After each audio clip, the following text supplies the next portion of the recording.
Malaki din yan. Para sa inyong dalawa, sa buong buhay nyo ba? Ay, ang ganda ng question na to. Nagkamali na kayo ng taong minahal. May gano'n. May gano'n. Sa akin hindi. Kasi, in the first place, di mo naman mamahalin yung tao. Kumbaga, kung may makita ka mang mali, makikita mo pa rin yung tama dun sa tao. Ay!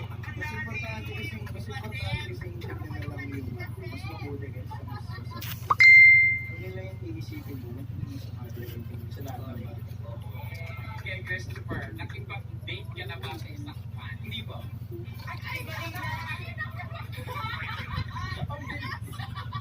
Wala. Totoo. Manila, handa ka makipakita ang Manila Bay? Yes. Sige na, Miss Manila.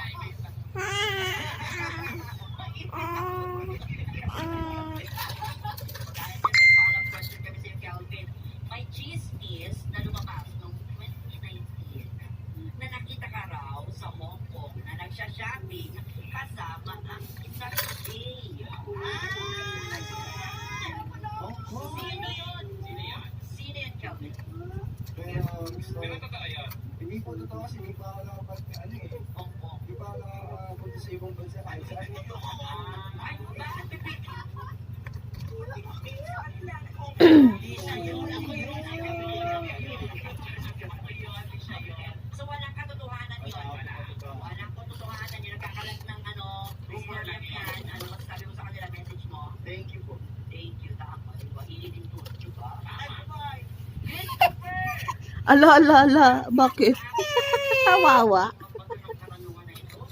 Kawawa si Jay, iyak-iyak. Ang kumakalat na chismis. Isang diretsahang tanong at diretsahang sagot.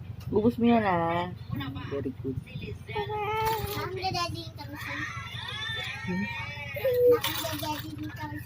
Mo siya, gusto niya nga eh. Ayaw niya kumain. Ubusin mo na yan, Cray. Ay, Karis. Ready mo na yan. Dali, parang maugasan na yung bote.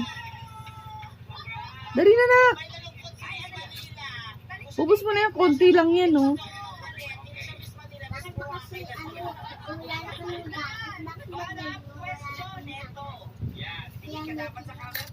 Ubus mo na yan. Dali na, sabi na nga ni Tati, ubus mo na yan eh. Sipsipin mo na, isang sipsipan mo lang yan. Wala na yan.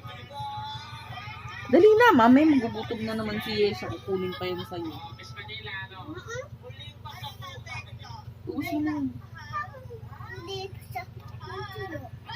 Ha? Hindi siya tulog?